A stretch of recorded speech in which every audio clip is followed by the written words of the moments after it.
Hello everyone, welcome to chem chemistry. तो बेटा आज की इस वीडियो में हम कुछ इंपॉर्टेंट फॉर्मूलेस देखेंगे फ्रॉम द चैप्टर इलेक्ट्रोकेमिस्ट्री।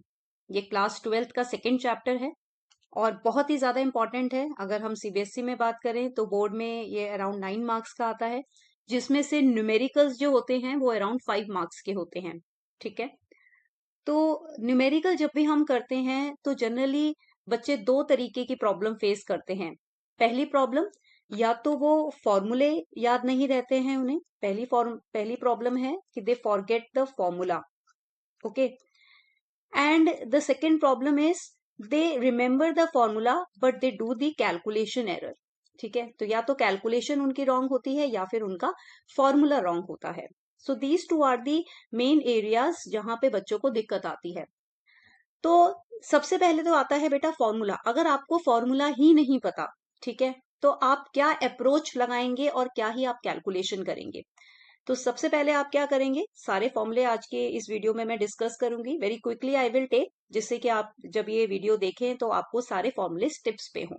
ठीक है, बहुत ही लिमिटेड फॉर्मूले हैं, मैं हाईलाइट कर रही हूँ और यही फॉर्मूले आपके इंपॉर्टेंट फॉर्मूले हैं। अगर आपने फॉर्मूले अच्छे से कर लिए तो इसका मतलब आप इलेक्ट्रोकेमिस्ट्री का कोई भी क्वेश्चन इजीली कर सकते हैं। ठीक है, पहला फॉर्मूला कौन सा है? सबसे पहले इंपॉर्टेंट फॉर्मूला आता है आपका नर्स्ड इक्वेशन का फॉर्मूला। ठीक है, नर्स्ड इक्वेशन में हम क्या निकालते हैं? In the Nernst equation we calculate the E cell. हम ई सेल निकालते हैं। E cell is what? E cell is E naught cell minus 0.059 upon n log product concentration upon reactant concentration. और हर कॉन्सेंट्रेशन की power में कुछ एक coefficient आएगा। ठीक है, ए बी हमने यहाँ पे कोफिशिएंट ले लिए। ठीक है, इसको हम ऐसे समझ लेते हैं। फॉर एग्जाम्पल, अगर मेरा कोई रिएक्शन है A plus B B positive to give A positive and B B. ठीक है, तो इस रिएक्शन में क्या हो रहा है? इस रिएक्शन में आप देख सकते हैं कि A is getting oxidise and B is getting reduce. ठीक है, बी का रिडक्शन हो रहा है, इसका चार्ज रिड्यूस हो रहा है और यहाँ पे ए का ऑक्सीडेशन हो रहा है। ठीक है, तो इसमें जब आप नर्स्ड इक्वेशन लगाएंगे तो नर्स्ड इक्वेशन आप यहाँ से कैसे लगाएंगे? आप लिखेंगे E cell is equal to E naught cell. कई बार न्यूमेरिकल्स में आपको दे रखा होता है, ई नॉट सेल की डायरेक्ट वैल्यू दे रखी होती है। अगर नहीं दे रखी है तो आप कैसे निकालेंगे? E not of cathode minus E not of anode. ठीक है, ऐसे निकालेंगे आप। Minus 0.059 upon n log product की कॉन्सेंट्रेशन। प्रोडक्ट में कौन से आयंस हैं? आपके ए प्लस आयंस हैं, तो आप क्या लिखेंगे? ए प्लस आयंस लिखेंगे, डिवाइडेड बाय रिएक्टेंट की कॉन्सेंट्रेशन। रिएक्टेंट साइड में कौन से आयंस हैं? आपके बी पॉजिटिव आयंस हैं, तो आप ये लिखेंगे और इनकी पावर्स लगा देंगे। पावर्स क्या है? ए की पावर क्या है? आप देख सकते हैं रिएक्शन में ए की पावर आपकी ए है और बी की पावर क्या है? बी है। ठीक है, तो इस तरीके से आप नर्स्ड इक्वेशन वाले न्यूमेरिकल्स को सॉल्व करेंगे। ठीक है, एन क्या होगा? यहाँ पे नंबर ऑफ इलेक्ट्रॉन्स जितने ट्रांसफर होंगे। अगर आपको न्यूमेरिकल में नहीं पता, अगर आपको दो पोटेंशियल की वैल्यूज दे रखी हैं एक्स एंड वाई और आपको नहीं पता कि इसमें से कौन से वाला कैथोड है और कौन से वाला एनोड है, तो आपको हमेशा याद रखना है कि आपको इस तरीके से सेपरेट करना है कि आपका जो ई नॉट सेल आए, मतलब सेपरेट करके आपका आंसर हमेशा कैसा आना चाहिए? पॉजिटिव आना चाहिए। ठीक है, तो अगर पॉजिटिव आंसर आ रहा है तो ये आपका ई नॉट सेल सही है। ठीक है, तो एक्स और वाई में अगर आपको नहीं पता कि कौन सा कैथोड है कौन सा एनोड है तो आपको इस तरीके से माइनस करना है। ठीक है, the second important formula is this relation R is equal to rho L upon A। ठीक है, जिसमें से R क्या होता है आपका? R stands for resistance। ठीक है, rho जो होता है that is called resistivity। ठीक है, याद रखना है resistivity, ये आपने फिजिक्स में भी पढ़ा होगा फॉर्मूला। L upon A जो होता है that is cell constant। ठीक है, ये सेल कांस्टेंट होता है, जिसमें से एल क्या होता है? लेंथ होता है आपका, लेंथ, और you can say length of the conductor कह सकते हो या फिर आप डिस्टेंस बिटवीन द इलेक्ट्रोड्स भी कह सकते हो। और ए जो है that stands for the cross sectional area. ठीक है, तो ध्यान रखना है लेंथ डिस्टेंस भी हो सकता है दो इलेक्ट्रोड्स के बीच में, या कंडक्टर की लेंथ भी हो सकती है। ए हमेशा हमारा क्या होता है? क्रॉस सेक्शनल एरिया होता है। ठीक है, तो ये इंपॉर्टेंट फॉर्मूला है, बट इस फॉर्मूले के ऊपर बेस्ड डायरेक्ट क्वेश्चन नहीं मिलेगा, इसका एप्लीकेशन मिलेगा। मतलब आपको न्यूमेरिकल में ऐसा कोई न्यूमेरिकल मिलेगा जिसमें इस फॉर्मूले का यूज हो रहा होगा। ठीक है, डायरेक्टली आपको रेजिस्टेंस निकालने के लिए नहीं पूछा जाएगा। ठीक है, बट ये कहीं ना कहीं इसका यूज हो रहा होगा। ठीक है, now the next formula is that kappa is equal to 1 upon resistivity. ठीक है, ये आपको पता होना चाहिए। ये भी जनरली हमारा डायरेक्ट नहीं यूज होता है, ये भी हमारा इनडायरेक्टली यूज होता है। ठीक है, जिसमें से कापा जो होता है इसको हम कापा बोलते हैं। ठीक है, this is called as conductivity, ये याद रखना है आपको, दिस इज कंडक्टिविटी। ठीक है, तो रेजिस्टिविटी का रेसिप्रोकल क्या होता है, आपका कंडक्टिविटी होता है। ठीक है, now the next formula is that is lambda m. This is something very very important formula. Lot of questions come in your board exam from this formula. ठीक है, lambda m is equal to kappa into 1000 upon capital M. Capital M stands for molarity. ठीक है, यहाँ पे हम पूरा ही लिख देते हैं मोलारिटी। कापा जो है हमने आपको बताया that is the conductivity. Lambda m जो होता है इसको हम बोलते हैं मोलर कंडक्टिविटी। ये बहुत ही इंपॉर्टेंट फॉर्मूला है, इसको आपको याद रखना है। इसके ऊपर बेस्ड न्यूमेरिकल भी आते हैं, कई बार रीजनिंग क्वेश्चंस भी आते हैं।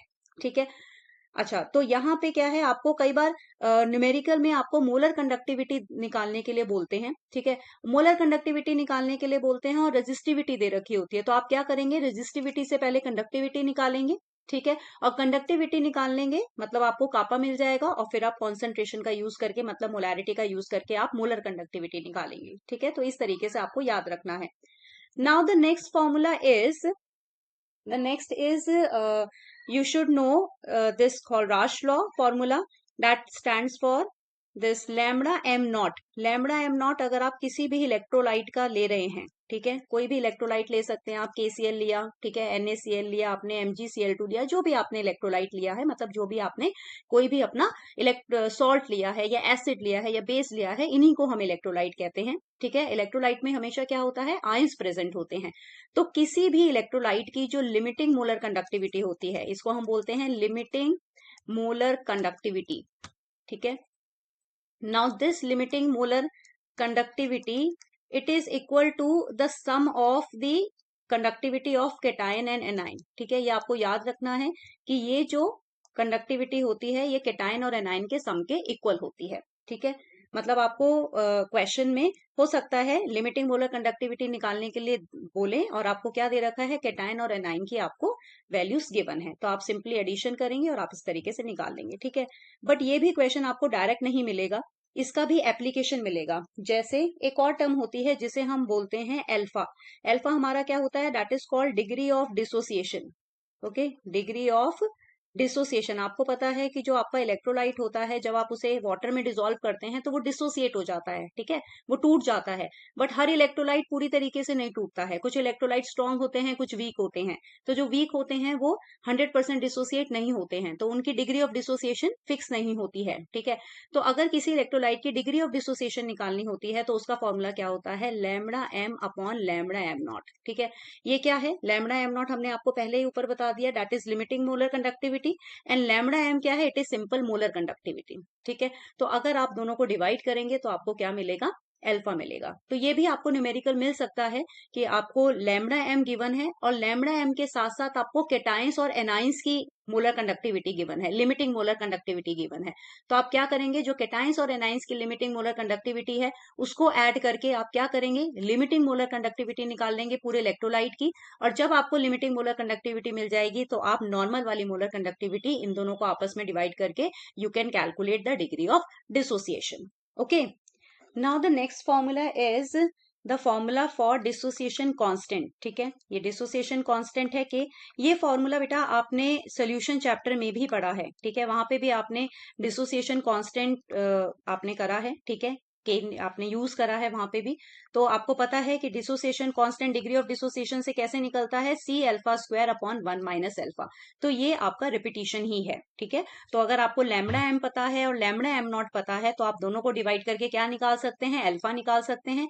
अल्फा का यूज करके, and C stands for concentration, concentration means molarity, mole per litre, फिर आप इन वैल्यूज को सब्सटीट्यूट करके you can calculate dissociation constant.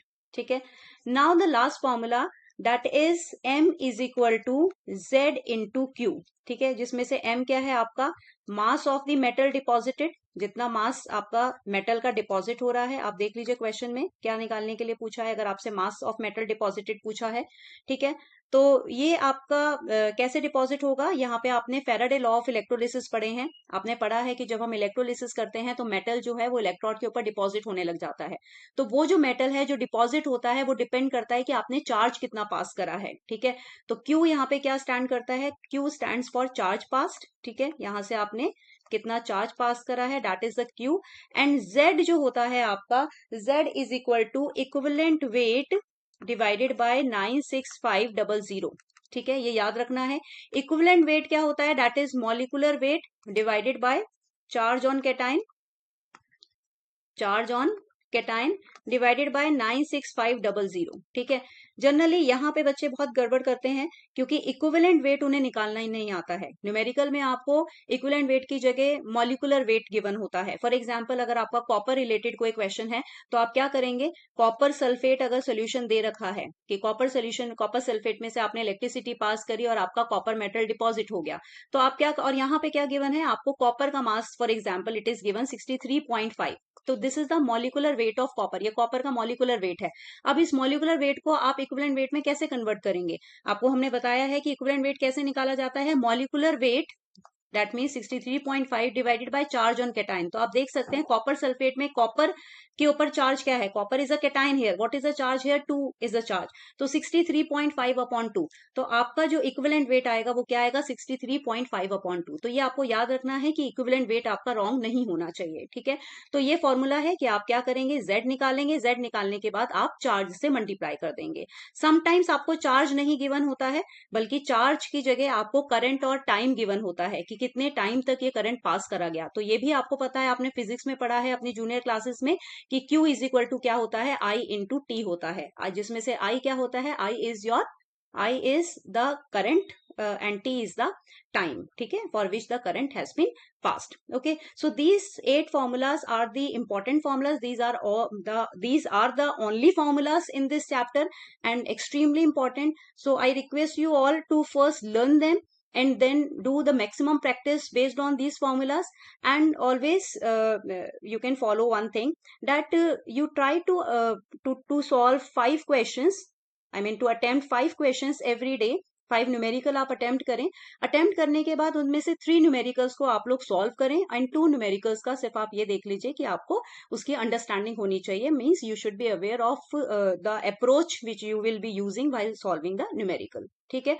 तो आपको याद रखना है बेटा कि डेली के 5 न्यूमेरिकल्स की प्रैक्टिस इज मस्ट, ठीक है, क्लास 12th में वो बहुत ज्यादा जरूरी है, ठीक है। 5 में से 3 आप पूरे सॉल्व करेंगे, उसका आंसर निकालेंगे और उसके बाद अपना आंसर चेक भी करेंगे।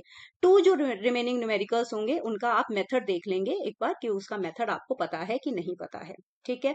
तो I hope that you have understood everything in this video, and if you have any query then you can write on the comment section, and if you like my video then you can subscribe.